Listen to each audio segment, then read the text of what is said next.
Hey crew, time for a new update. Something you guys haven't seen a lot of. You might have seen a sneak peek of this sitting in the shed, but I wanted to introduce you to what will be my next build on Garage 80. This is a ute that I've decided to name Patience, and the reason why we've named Patience is I've had the ute since 2013, I reckon it was. That I purchased this and probably drove it about 5 times before it ended up in the shed, and it sat in the shed ever since. So I did a few things when I first got it to the ute, changed my mind about 35 times about what I wanted to do, and then life sort of got in the way and it sat in the shed for a long time. So anyway, time to get it out and time to get started on it, but I thought I'll give you a quick run round as an introduction to the ute. And that you might notice as we get up a bit closer in a second, that it's got genuine barn dust or shed dust from sitting in there for, as I said, 10 years. Yeah,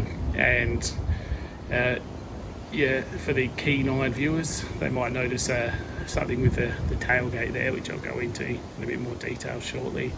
So what is the ute? It's a 1995 VS, first of the VS Commodore Utes. So it's got the Ecotech motor in it. It's 5-speed manual on the floor, originally bench seat, and just a standard V6. So pretty standard car, but we'll walk you around. I'll show you the body first, talk through the wheels, and then interior and engine. So starting, I'll just make my way around to the front and we'll start there.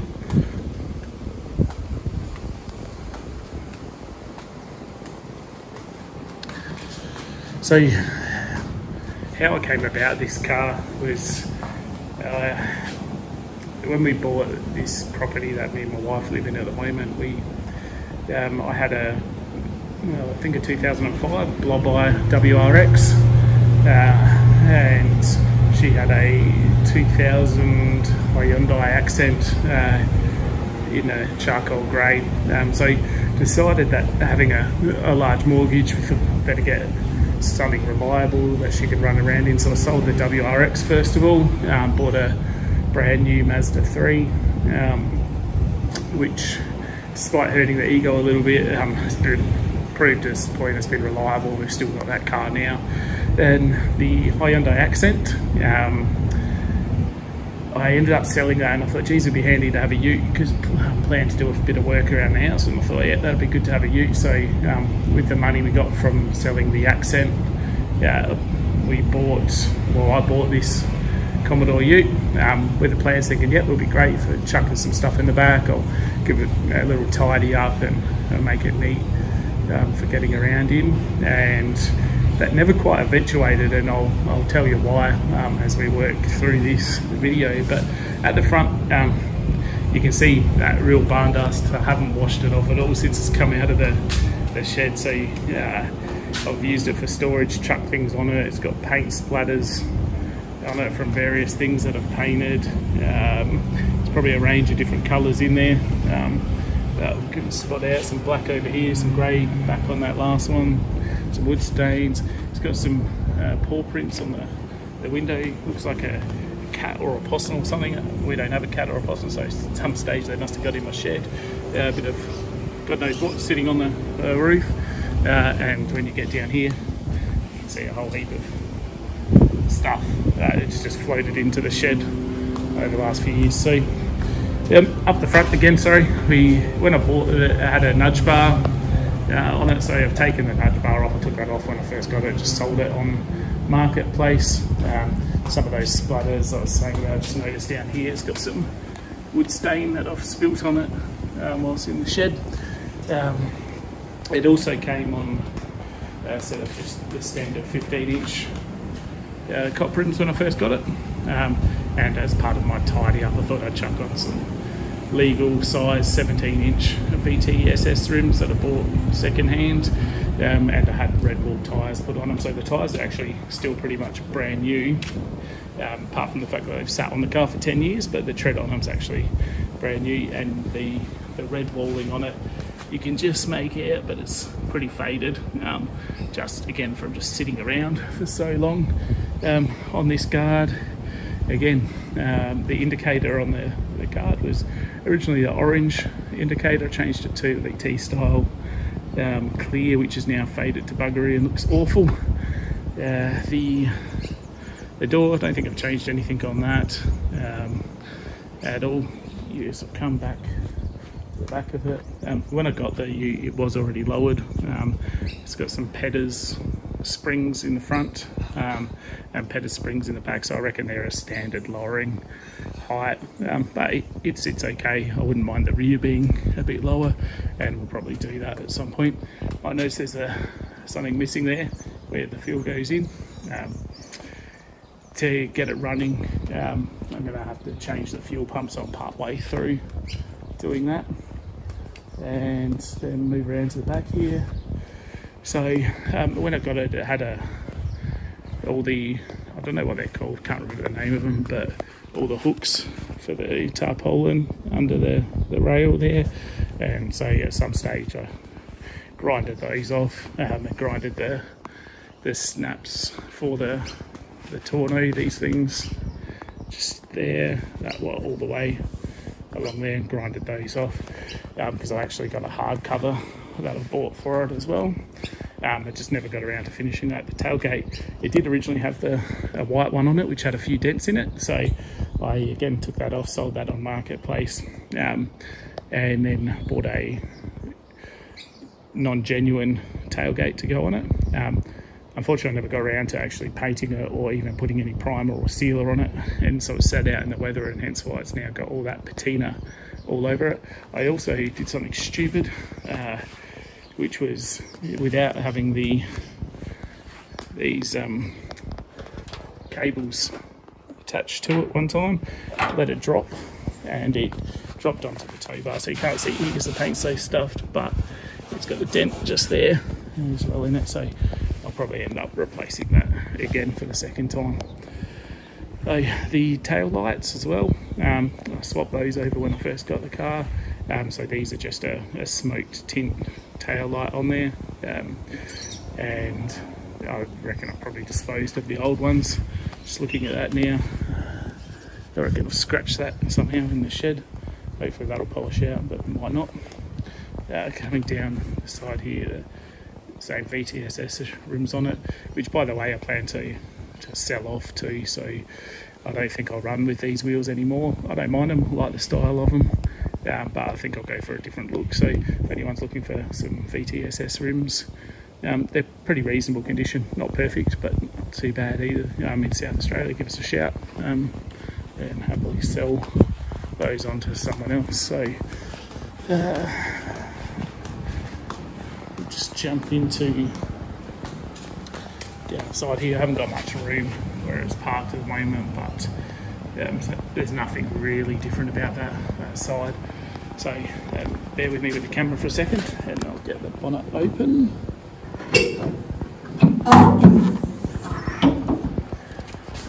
There we go, that's a Ecotech V6, so all standard, nothing done to it at all. Only maintenance stuff I've done to it. So when I got it, I put a new radiator in it, some new radiator hoses, some new spark plugs, leads, all the general stuff. It did have wiring for a fog lights on the front as well, which I've torn out because it was just loose wiring and clutter. And now it's going to need a bit of maintenance to get it going again, so I bought a new battery ready to start it. When I did try and start it, it was getting no fuel, and you couldn't hear the fuel pump priming, so I'm pretty sure the fuel pump itself is stuffed from sitting that long. So my first aim with this is just to get it running again. Once it's running, then I'll fix a few things on it and see if we can actually get it back on the road before I tidy it up. I think I've degreased a fair bit of the engine bay when I first got it too, just to tidy it up a little bit. If I remember rightly, the motor had about 300,000 Ks on it, and the car 300,000 Ks as well. So it's definitely no one owner vehicle, but it is still reasonably straight and tidy for what's been a work ute. can see the bumper's dropped a little bit there, so as we fix things up, we'll get that fixed for sure. Oh, I did one thing I should have touched on just this side, just about the body before we finish talking about the interior. You'll notice it's missing the aerial there. That happened when we got a black Labrador called Rossi, who, when he was a bit younger, and first had the car, had it parked out the back, and whilst just at work he decided he'd jump up and eat the aerial off the car, and came home to a bent aerial and broken aerial laying on the ground. Alright, just in the tray, so again there's that tailgate. I haven't got the latch on it at the moment. I do have the latch, just haven't got around to putting it, and you'll notice all the screws are missing out of there and all along there, because I took them off to take those guardrails out, and I'll leave them like that until I actually get around to painting them.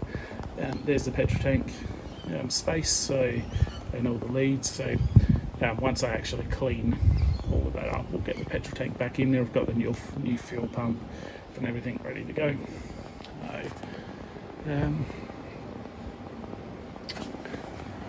Yeah, so open her up, have a quick look.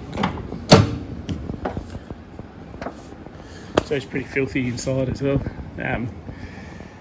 What caused me to take this car off the road was actually a really simple repair that just snowballed. So the heater core on it broke, or wore out essentially, so I decided I'd take the heater core out, replace that, so I could still keep heating in the car. In that process, then once I pulled to do that, you have to take all the dash apart, take the whole dash out, and that whilst I was taking the whole dash out, then there was a whole heap of red dust in there, because it obviously been used as a proper work ute. So I thought, oh, we'll clean all of that up as we go. So cleaning that up, then I thought, well, I didn't really like the grey dash or interior, so again, thought, oh well, why not, let's paint the dash. So and all the plastic, so that started a snowball then of painting all of that. And then before I knew it, the car was out of rego, off the road, and I got stalled, and it basically sat around for a long time, and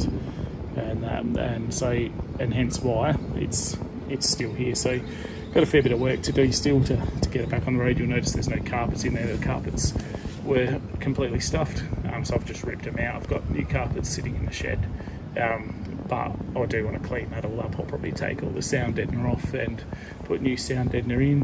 Haven't got around to actually painting the door trims that black to match yet either.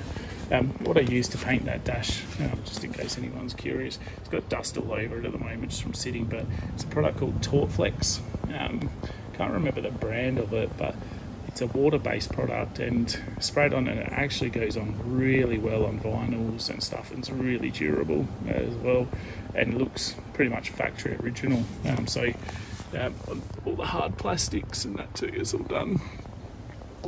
So the whole way along the dash there. So the steering wheel came with a standard steering wheel, which was pretty worn out. So again, I just swapped it over with a cheap Boss kit, cheap SAS steering wheel to make it drive a bit nicer to drive. Not real a fan of the SAS stuff or the Boss kit, and the horns never worked with that Boss kit, so I'll end up swapping that out to something else as well.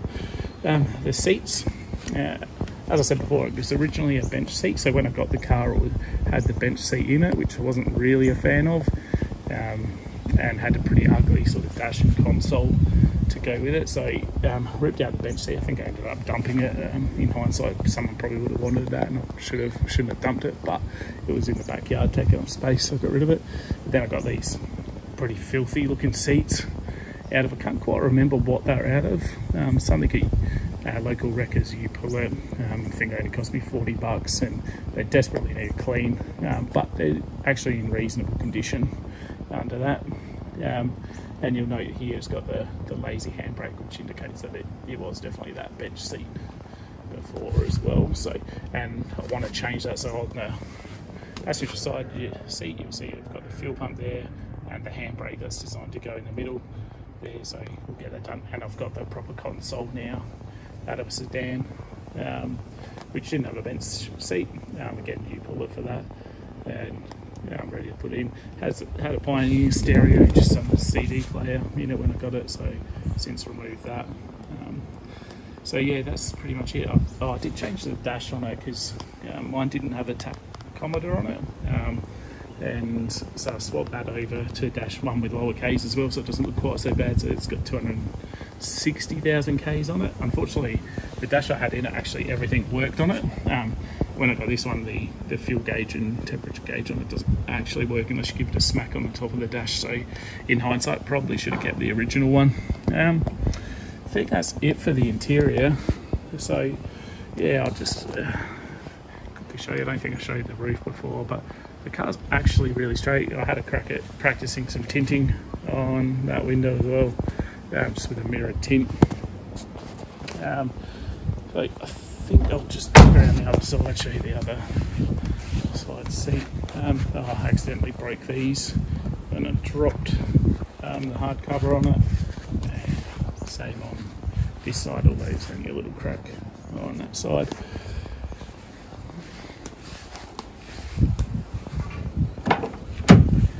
And so there's the passenger door. And the dash that I said I painted. Got a little bit closer. And you can see it actually looks really good. It's got a bit of marking on there in the middle now, which I think might be a reflection of off the window, or just a whole heap of dust and dirt. Again, that center console, which all needs painting as well. And over here,